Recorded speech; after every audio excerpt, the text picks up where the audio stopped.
Hello, John. Hello, Oliver. You say there's a lot of misinformation in the media, that the media can't be trusted, that there's a lot of fake news. The Pope, our recent Pope, has said that fake news goes back to Adam and Eve. It was an article that was in the paper this morning, okay? But anyway, you have your own places where you get truthful news, and that's what you hope to promote also through the Christian and Jobs Action Party. So you're going to tell us about Irish newspapers, foreign newspapers, radio and television, where people can get reliable sources of information. That's right, and I think they're increasingly turning to these outlets. Now, the first thing, of course, I must say is that the Christian and Jobs Action Party tries to do that and does that to the best of its ability at all times, and also will speak about the manipulation and the agenda-driven media in this country that sensationalise matters that don't need sensationalised.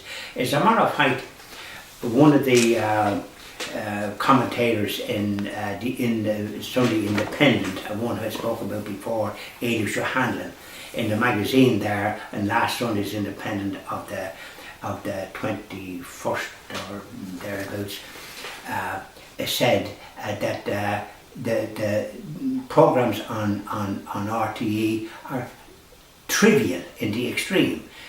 There seems to be no worthwhile, thought-provoking, spiritual type programme on that dreadful organisation. So what are you to do if you want to get truthful and objective news? Where do you go? Okay, so where do you go? Right.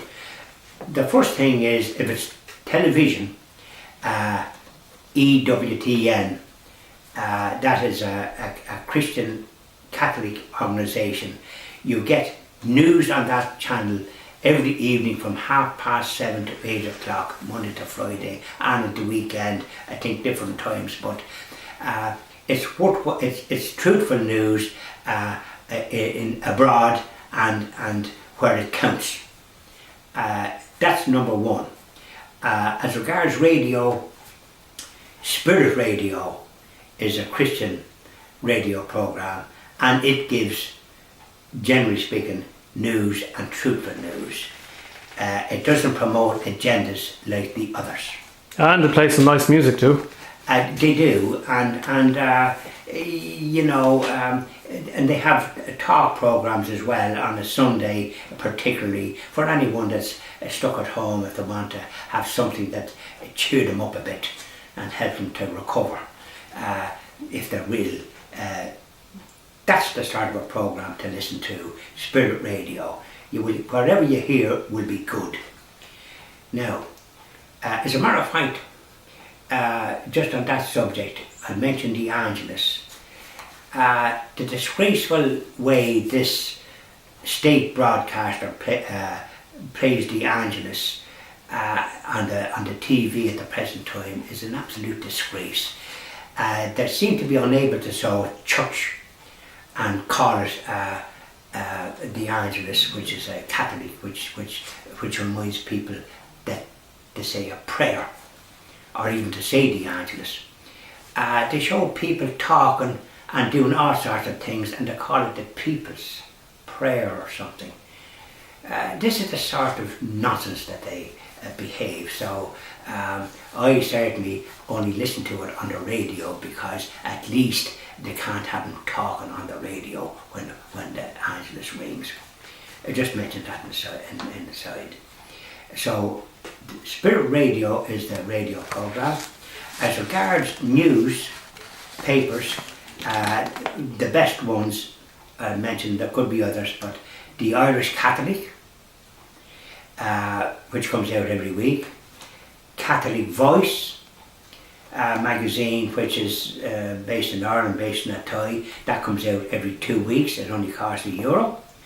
The Irish Catholic costs, I think, $1.60 or something like that, which is good value. Alloy magazine, which is distributed in Catholic churches, some news agents, and it's free. But to do donations to their organisation, it's a great magazine and tells the truth and holds these media to account. and certainly they have done it many a time. And other papers that are very useful and interesting is the Catholic Times, which is printed in England, but it has a big Irish content. Catholic Times. The Universe is another paper printed in England, but has a big Irish context. The Catholic Herald, which is another one. And then the Tablet Magazine is another one that's very able. And of course there's other Irish magazines like the Catholic Truth Society magazine, or Catholic Truth, and various other magazines. So these are to be recommended for Catholics, and even Catholics that might be lapsed, to try and get some basis into their lives, rather than to listen to the sort of secular type rubbish that we're saddled with in the TV programs that we have in this country. Any of them, the RTE 1, the RTE 2, Tierney G. Funny enough, that's a Irish one, but sometimes there's good programs on that particular one. I didn't mention that. That's not bad. There's some traditional Irish music programs on, and some other goodish type programs on that channel. It's the only one, Irish one. TV3, you could forget about it. Well, we can always look forward to truthful news from John Malone. Thank you very much, Oliver. And the Christian Jobs Action Party. That's right.